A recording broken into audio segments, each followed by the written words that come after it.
Hello and welcome to Vita Cooks. I'm Kate from the services team. And I'm Alec from the fundraising team. Today we're going to make a very quick and easy banana and almond loaf using just the microwave.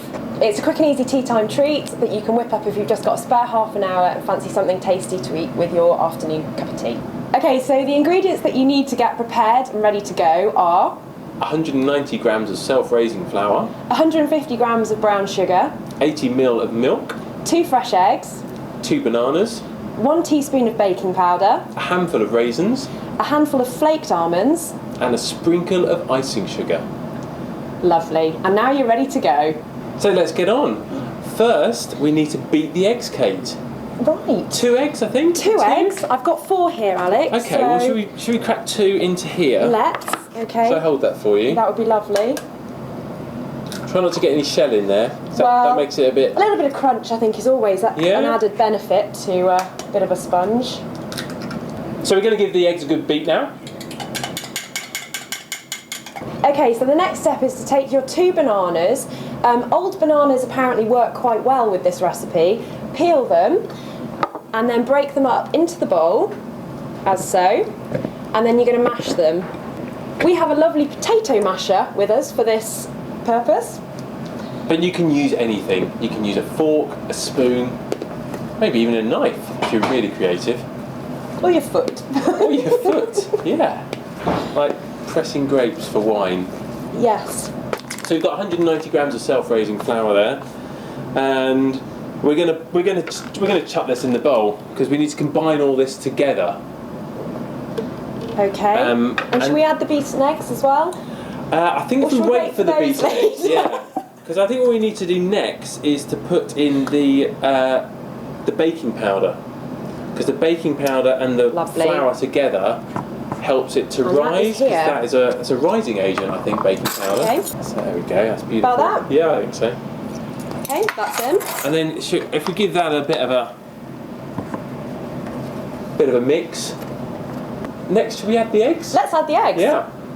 Okay. So you just fold in the eggs there. That's just getting a bit of a stickier consistency. Okay, and now we need to add 80 ml of milk. A bit of resistance there. Resistance is futile, as they say.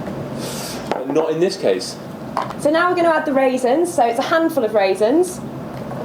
Just need to touch them really slightly.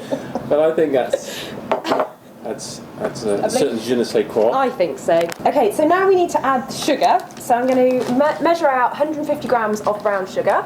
Just going to put that down for now. I think it's no, keep stirring, Alec. I think Paul Hollywood was saying I've overworked that. So our sugar's a little bit lumpy. You've overworked that. Okay, so you've got 150 grams of sugar, and we just add it in. Do you want to? Well, I don't know, you were doing such a good job, Alec. I don't want to steal the limelight. And then we just, what do we call this? Blending? Folding? I think either works, doesn't it? Okay, we're going to grease the tin using a spatula. So we just grease that on there. Is there any limit to how much you should use, Alec? Or is that... I'd say I'd probably used a little bit too much. But liberal. We can spread liberally. Okay, so once you've got your greased dish, you can then do the exciting bit of pouring in the mixture. That looks lovely. Oh, that pours really well, doesn't it? It does. Good mixing there, I think. Well, I think it was a great joint effort. So you can buy a bag of these flaked almonds, and we're just going to take a handful and sprinkle over like so. Once you've got the mixture in your loaf dish, then you want to pop it in the microwave on full power. Now, timings will vary with different microwaves, so if you pop it in for 5 minutes and then bring it out after 5 minutes and give it a bit of a test. Alec, how do we do that? Good question, Kate. You can stick a knife in or a skewer, and if it comes out clean, there's nothing on there, then it's probably done. Okay, and if it doesn't come out clean, we just pop it back in there for another couple of minutes? Stick it back in for another couple of minutes, yeah. Okay, so maximum it should be in there for 10 minutes. It's sort of the longest period of time it should take.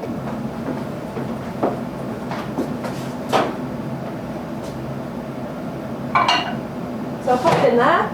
and I'm going to do 5 minutes to start with. So once your banana nut loaf is fully cooked, then you want to leave it to sit in the microwave for about 10 minutes to cool down.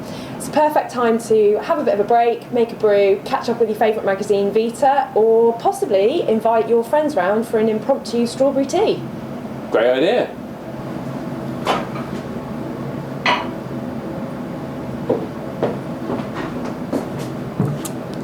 There we go, finished product. It smells lovely. So as a bit of a finishing touch, we could add a sprinkling of icing sugar onto the top, but to be honest, I think the only thing that's lacking is a couple of cups of tea. I'm ready to get stuck in, are you? Oh, I am too, yeah, it looks fantastic. Here we go, this can be your slice, Alec. Thank you very much. I've got a plate. Here we go. Oh, it's actually a bowl, so I'm going to swap that for a plate, because although it's quite a messy eater. Having said that though, I think this sponge would be lovely with a bit of low-fat custard. So I think it's time to dig in. Should we dig in? Yeah, I'm ready for a slice. You ready for a piece? Lovely, There you thank you go. very much. I'll give you a fork. Thank you very much. I'll give you your piece of cake. Well, this looks delicious. It looks fantastic, doesn't it? So, I think what I'd like this with is maybe some Greek yogurt and honey.